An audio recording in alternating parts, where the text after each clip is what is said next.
बिस्मिल्लाहिर्रहमानिर्रहीम एंड अस्सलाम वालेकुम। Welcome back to my channel cooking with Rabel Malik. आज मैं लेकर आई हूँ आपके लिए आलू मटर की एक बड़ी ही ज़बरदस्त सी रेसिपी, जिसके लिए सबसे पहले मैंने ले लिया है यहाँ एक पैन में ऑयल 1/2 कप, और फिर मैंने उसमें डाल लिया है प्याज जो कि एक मीडियम साइज़ का है, और साथ ही ज़ीरा 1 टीस्पून। ये सारी चीज़ें डालने के बाद इसको अच्छे से आपने जो है वो कुक कर लेना है, ताकि मसाला जो है जो ज़ीरा है वो इसके साथ अच्छा सा पक जाए। प्याज जो है वो गोल्डन ब्राउन हो चुके हैं। इस टाइम पे मैं इसमें डाल रही हूँ लहसुन तकरीबन 2 टेबलस्पून, और इसमें मैंने थोड़ा सा पानी डाल दिया ताकि ये पकाते हुए जो है वो जले नहीं। इसको मज़ीद 1 से 2 मिनट के लिए आपने अभी कुक करना है। लहसुन को फ्राई करने के बाद यहाँ मैं डाल रही हूँ टोमेटो पेस्ट, जो कि मैंने लिया तकरीबन 4 टमाटरों का, और आप भी इसी तरह से ले लें। अब इसको हमने जो है वो थोड़ा सा मिक्स करके इसमें कुछ स्पाइसेस ऐड करने हैं, जिसमें सबसे पहले मैं यहाँ पे डाल रही हूँ नमक 1 टीस्पून, और लाल मिर्च 1 टीस्पून, बेसिक मसाले डलेंगे, सूखा धनिया 1 टीस्पून, और इसके साथ हल्दी जाएगी तकरीबन 1/4 टीस्पून।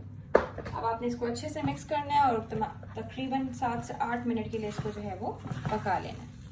यहाँ पे 7 to 8 मिनट्स हो चुके हैं और मसाला जो है अच्छे से भुन है। तकरीबन मैंने यहाँ पे लिए हैं 4 मीडियम साइज़ के आलू, ठीक है। आप अपने हिसाब से जो है क्वांटिटी को कम ज़्यादा भी कर सकते हैं।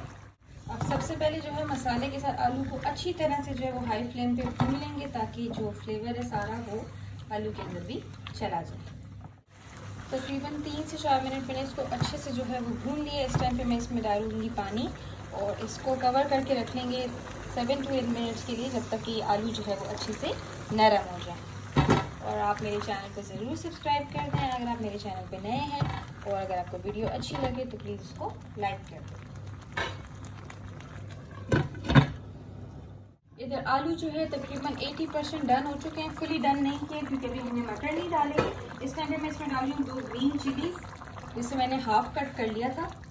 और अब जाएंगे इसमें ये मटर, जो कि मैंने लिए 1/2 kg। पहले हमने इसको इसके साथ अच्छी तरह से जो है वो भून लेना है, उसके बाद जो है हम इसमें पानी डालेंगे ताकि मटर भी इसके साथ नरम हो जाए। इसको भूनने के बाद इसमें थोड़ा सा पानी में और डाल रही हूँ, और इसको हम कवर करके रख देंगे ताकि दोनों चीज़ें इक्वली जो है वो अच्छे से टेंडर हो जाएं। और तकरीबन फर्दर हमारे 7 to 8 मिनट्स और लगेंगे।